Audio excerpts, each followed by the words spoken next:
जय हिंद साथियों, मैं अनिल कुमार इन्फो शिक्षा चैनल में आप सभी का हार्दिक स्वागत करता हूं। दोस्तों, आज के अपने लेक्चर में हम डिस्कस करेंगे हाई स्कूल का लाइट चैप्टर, जो कि फिजिक्स का पहला चैप्टर है। इसमें आपको जो है समस्या होती है न्यूमेरिकल प्रॉब्लम सॉल्व करने में। न्यूमेरिकल प्रॉब्लम सॉल्व करने में क्या क्या समस्याएं आती है, आज उसी पे हम यहाँ पे बात करेंगे। और आज के लेक्चर में पूरा फार्मूला जो है बताएंगे, और जहां पर आपको जो है समस्या हो उसको जो है कमेंट जरूर करके बताइएगा कि आपको जो है लेक्चर कैसा लगा, ये भी जो है कमेंट जरूर कीजिएगा। आइए देखते हैं कि लाइट चैप्टर में देखिए कुछ चीजें हैं, जैसे डिफिनीशन है कंप्लीट करना, जैसे रिफ्लेक्शन क्या होता है इसको आप पढ़ लीजिए। रिफ्रैक्शन के जो है दोनों नियम और रिफ्रैक्शन होता क्या है, मिरर से संबंधित जो फार्मूला दिया गया है उसको जो है आप पढ़ लीजिए। अब यहां पे सबसे पहले हम शुरुआत करते हैं कि कौन सा कहां से क्वेश्चन बनेगा, और उन्हीं पॉइंट पे एक एक करके हम डिस्कस करेंगे। पहले तो एक आता है फर्स्ट पॉइंट, आर और एफ में संबंध क्या होता है, यानी कि रेडियस ऑफ कर्वेचर और एफ में संबंध क्या है। ये एफ मतलब फोकल लेंथ है और आर मतलब रेडियस ऑफ कर्वेचर है, वक्रता त्रिज्या और फोकस दूरी में। यानी कि एफ बराबर फार्मूला होता है r/2 और आर बराबर क्या होता है 2f। मीन्स कहने का मतलब एक फार्मूला ये इंपॉर्टेंट फार्मूले के रूप में आपको जो है मिलेगा। लेकिन ध्यान रखिएगा कि मिरर के लिए जो कॉनकेव और कॉन्वेक्स मिरर हैं, दो मिरर कॉनकेव और कॉन्वेक्स, इनके लिए क्या जो है आर का मान कब धनात्मक है और किसके लिए ऋणात्मक है, निगेटिव है, ये जो है ऑब्जर्व किया जाएगा। दूरी जो मापा जाता है वो जो है मेजरमेंट कैसे किया जाता है, यहां पे मैंने कोऑर्डिनेट ज्योमेट्री का जो है सिंबल दिखाया हुआ है। इसी के अनुसार कहां से दूरी हमेशा मापते हैं, पोल से। यानी कि कॉनकेव मिरर के लिए आर का मान जो है क्या होगा माइनस होगा, और कॉन्वेक्स मिरर के लिए आर जो है क्या होगा प्लस होगा। तो इससे यहां डिसाइड कर सकते हैं कि एफ जो है इसके लिए क्या होगा माइनस होगा, और ये इसके लिए क्या होगा प्लस होगा। तो ये आपको जो है पता होना चाहिए कि कॉनकेव मिरर और कॉन्वेक्स मिरर के लिए आर क्या होंगे और एफ क्या होंगे। तो एक पॉइंट पहला ये बना सवाल जो है हल करने का। दूसरा पॉइंट बनेगा कि मिरर का फार्मूला क्या होता है। तो मिरर का फार्मूला ये इस तरीके से 1/f इक्वल टू क्या होता है 1/v प्लस 1/u। और यहां पे v क्या है, इमेज का जो है दूरी है कहां से, पोल से, और यहां पे ऑब्जेक्ट का जो है डिस्टेंस है u जो है मिरर से, और f क्या है फोकल लेंथ है। अब यहां पे इनमें भी जो है आपको ये जानना होगा कि v क्या होता है u क्या होता है। ध्यान रखिएगा, चाहे लेंस हो और चाहे मिरर हो, किसी के भी लिए u जो है हमेशा माइनस होता है। u इसलिए माइनस होगा कि जब भी ऑब्जेक्ट कोई वस्तु हम रखेंगे हमेशा मिरर या लेंस से हमेशा हम लेफ्ट जो है रखते हैं। क्योंकि लेफ्ट में ही ऑब्जेक्ट हमेशा होता है, इसलिए यहां पे दूरी जो है चाहे मिरर में जो है मेजरमेंट किया जाए और चाहे लेंस में मेजरमेंट किया जाए, ये क्या होगा सदैव जो है माइनस में होगा। अब यहां पे v का मान जो है क्या होता है।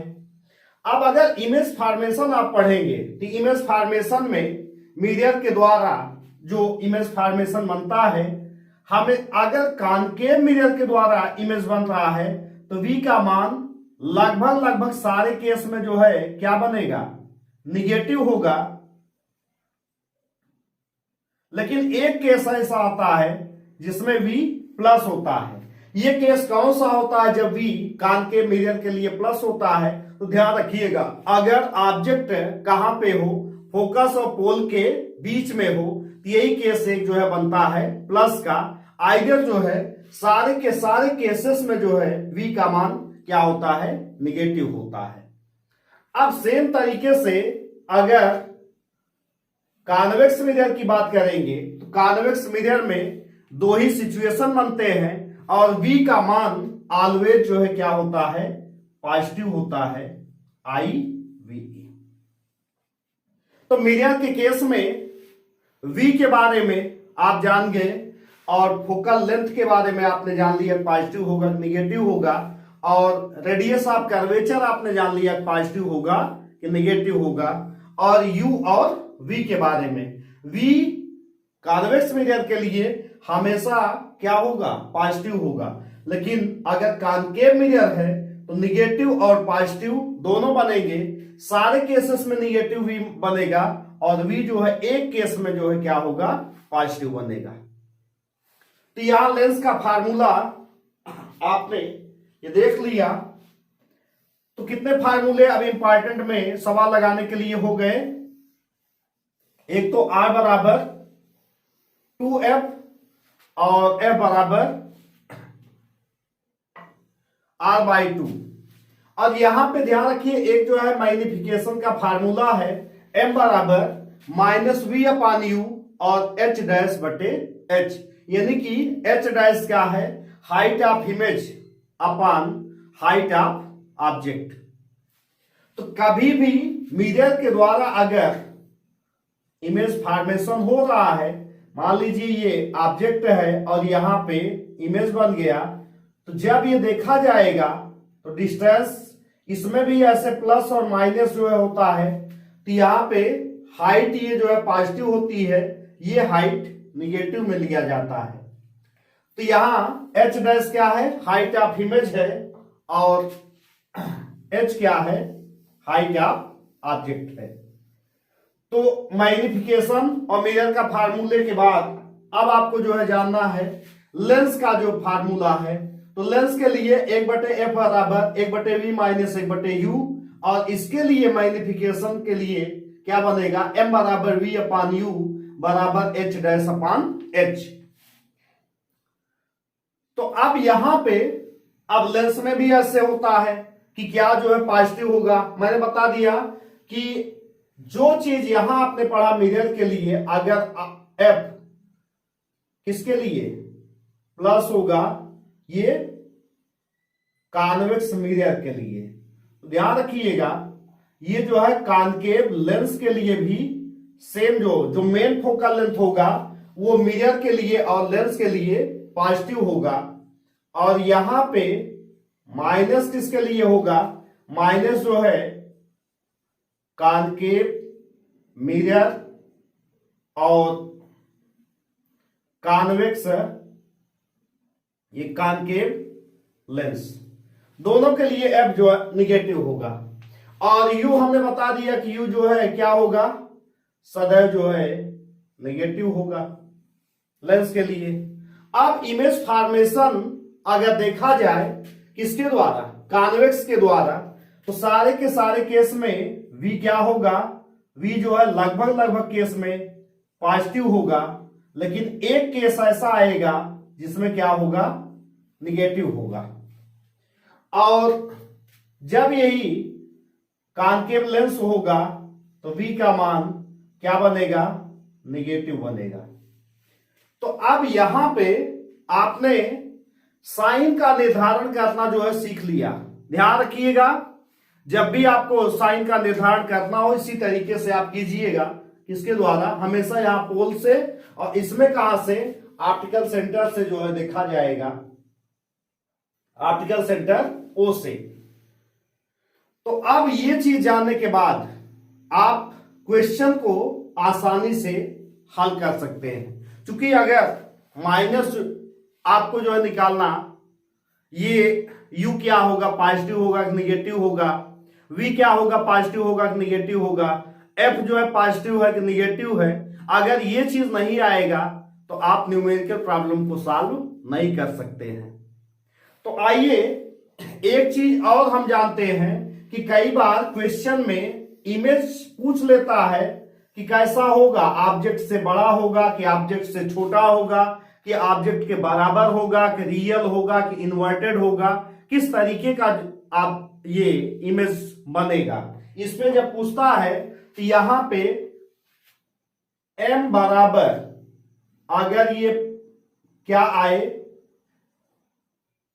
1 के बराबर आ जाए m का वैल्यू, तो इससे जानते रहिएगा कि height of image, height of image और हाइट ऑफ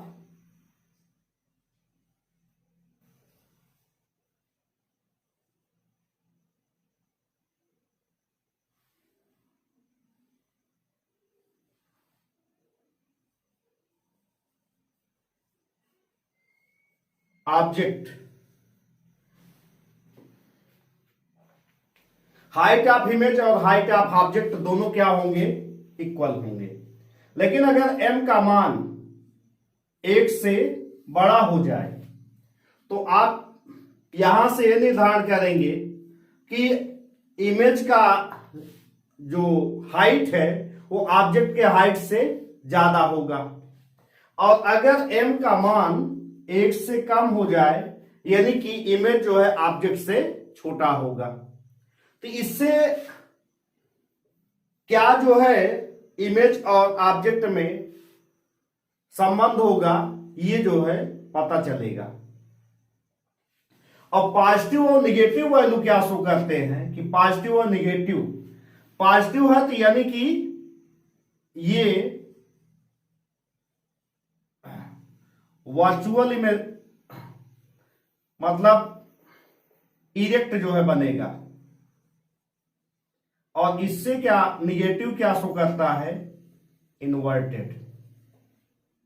तो जब इनके सामने m आप निकालिए, अगर प्लस बन जाए तो इसका मतलब इमेज कैसा बनेगा, सीधा बनेगा, और अगर ये m का मान निगेटिव बन जाए तो इसका मतलब इमेज कैसा बनेगा, इन्वर्टेड बनेगा। ये तो रहा इमेज फॉर्मेशन, ठीक है। अब हमको जो है और क्या समझना है इसके बाद, क्योंकि ये फार्मूला आप अच्छे से याद कीजिए तभी जो है क्वेश्चन हल होगा। आइए इसके बाद एक और देख लेते हैं कि कई बार ये क्वेश्चन बनता है कि अगर लाइट वन मीडियम से दूसरे मीडियम में जा रही, मान लीजिए एयर टू ग्लास, इसका फार्मूला कई बार एक बनता है कि ANG इंटू GMA बराबर क्या होता है, 1 होता है। एक फार्मूला यहां से अगर दो मटेरियल मतलब लाइट कहां से कहां जाए, एयर से ग्लास में, ग्लास से एयर में जाए, तो यहां इसका दोनों का जो है मल्टीप्लीकेशन क्या आएगा, 1 आएगा। आप फार्मूला आसानी से बना सकते हैं कि अगर GNW इंटू WNG बनाएंगे तो ये भी क्या आएगा, 1 आएगा। ऐसे ही सेम आप बना सकते हैं WNA इंटू ANW बराबर क्या बनेगा, 1 बनेगा। तो 3 फार्मूला इससे आप कोई भी बना सकते हैं, शुरुआत कहीं से कर सकते हैं। 2 मीडियम आपको जो है चुनाव कर लेना है, एयर से ग्लास, ग्लास से वाटर, वाटर से एयर, कहीं से भी 2 मीडियम लेके आप क्वेश्चन बना सकते हैं कि अगर लाइट जो है एयर से वाटर में गया, वाटर से फिर एयर में आ गया, तो इसका मतलब इन दोनों का जो है मल्टीप्लीकेशन क्या हो जाएगा, 1 हो जाएगा। और इसकी सहायता से आप कुछ क्वेश्चन इससे हल होते हैं। सेकंड ये है, एक फार्मूला और बनता है कि अगर मान लीजिए लाइट एयर से ग्लास में गया और ग्लास से वाटर में, वाटर से फिर एयर में आ गया, तो यहां से फार्मूला क्या बनेगा, ANG into GNW into WNA बराबर क्या आएगा, 1 आएगा। यानी कि एक जो है इसका सर्किल जो रोटेट करेगा वो यहां से आप एयर, ग्लास, वाटर। ध्यान रखिएगा क्रम जो है ये बदल सकता है, जिस अनुसार बदलेगा वैसे ही आपका जो है ये फार्मूला बन जाएगा। यहां से मैंने बताया ANG, GNW, WNA। मान लीजिए ये क्रम जो है क्वेश्चन में अलग करते कि यहां कहते एयर, यहां वाटर, यहां ग्लास। अब क्या यही सूत्र बनेगा? सूत्र बनेगा ANW into WNG into GNA। ये बराबर क्या बनेगा? 1 बनेगा। और ध्यान रखिएगा अगर मान लीजिए ANW आपको दिया जाए कितना 4/3 और इसी का उल्टा पूछ ले WNA, यानी कि ये मान जो है क्या हो जाएगा? उलट जाएगा। तो कभी भी कोई मान दिया जाए, जैसे मान लीजिए ANG दिया गया है, कितना दिया गया है? 1/2 दिया है, 1/2 नहीं बल्कि 3/2। और इसका मीनिंग क्या होता है कि ग्लास का एयर के रेस्पेक्ट में रिफ्रैक्टिव इंडेक्स कितना होगा। तो यहां पे 3/2 दिया है और मान लीजिए पूछ लिया जाए GNA, मतलब एयर का ग्लास के रेस्पेक्ट में रिफ्रैक्टिव इंडेक्स क्या होगा, तो यही जो है वैल्यू क्या हो जाएगी? रेसिप्रोकल हो जाएगा, 2/3 हो जाएगा। तो एक तो जो है इस पे क्वेश्चन बनेगा। क्योंकि दोस्तों हम आज के लेक्चर में यही डिस्कस कर रहे हैं कि एक समरी दिया जा रहा है कैसे आप इसके प्रश्नों को जो है हल करेंगे, क्योंकि इसमें बहुत ज्यादा दिक्कत आती है। कई बार स्टूडेंट समझ नहीं पाते हैं कि कहां प्लस होगा कहां पे माइनस होगा। तो आप इसको जो समझिए, ये शॉर्ट समरी का हम सिर्फ फार्मूले पे डिस्कस कर रहे हैं। और एक होता है कि B बराबर फार्मूला होता है C/N, यहां N बराबर लिखा जाएगा C/V। एक ये भी फार्मूला है जिससे कई बार क्वेश्चन एग्जाम में बनते हैं। यहां पे V क्या है? Velocity of light in a medium, मतलब किसी माध्यम में प्रकाश का क्या है? वेग है। तो C बराबर होता कितना है? 3 × 10⁸ मीटर पर सेकंड। ये मान होता है C का मान। और N क्या है? किसी भी मटेरियल का रिफ्रैक्टिव इंडेक्स है। तो कई बार ये दे देता है कि refractive index of material is given होता है, और आपसे पूछ लेता है कि उस मटेरियल में वेलोसिटी ऑफ लाइट क्या होगी। यहां भी क्या है? V जो है वेलोसिटी ऑफ लाइट है। लेकिन कहां पे वेलोसिटी ऑफ लाइट? मीडियम में, जैसे ग्लास में, वाटर में, इन ऐसे मीडियम जो है दे देगा, उसका रिफ्रैक्टिव इंडेक्स देगा और वेलोसिटी यहां पे तो V पूछता है। तो एक फार्मूला ये है। तो दोस्तों आज के लेक्चर में हमने क्या किया कि पूरे फार्मूले पे जो है डिस्कशन किया है। और आप इतने फार्मूले से, जितना आज मैंने ये फार्मूला बता दिया, ये लाइट चैप्टर का पहला चैप्टर का टोटल जो है फार्मूला है इन्हीं से। हालांकि एक और होता है P बराबर 1/f, और ये किसमें होता है? मीटर में। यानी कि पावर ऑफ लेंस P बराबर 1/f। तो एक फार्मूला ये भी है, लेकिन इस बार कुछ में ये हटा दिया गया है और कुछ में ये रखा गया है। जैसे यूपी बोर्ड और CBSE बोर्ड इस तरीके से देखा जाता है, तो वो किसी में इसको हटाया गया है और किसी में इसको रखा गया है। तो अब यहां से ये पूरा का पूरा फार्मूले का मैंने डिस्कशन किया। और देख लीजिए यहां से जो आप ये नहीं समझ पाए थे कि अगर मान लो कि फोकल लेंथ क्या होगा, ये मैं एक कॉनकेव मिरर ले रहा हूं, तो यहाँ पे जब लाइट ऐसे आती है और यहाँ के बाद आफ्टर रिफ्लेक्शन जिस पॉइंट से होके गुजरती है वही पॉइंट इसका फोकस होता है, और ये यहाँ पे पोल होता है। यहां से यहां तक की दूरी को जो है फोकल लेंथ कहा जाता है और इसको फोकस कहा जाता है।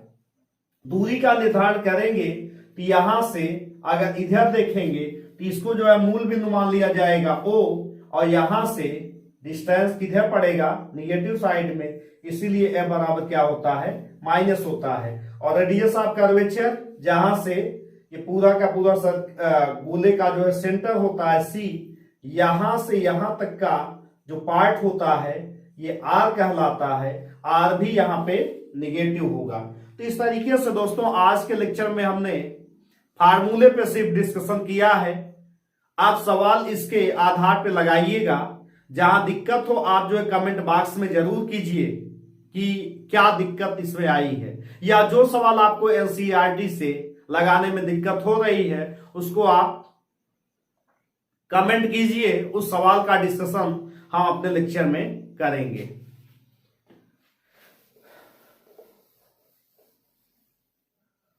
दोस्तों नेक्स्ट लेक्चर में हम दोबारा मिलते हैं आपसे, तब तक के लिए नमस्कार।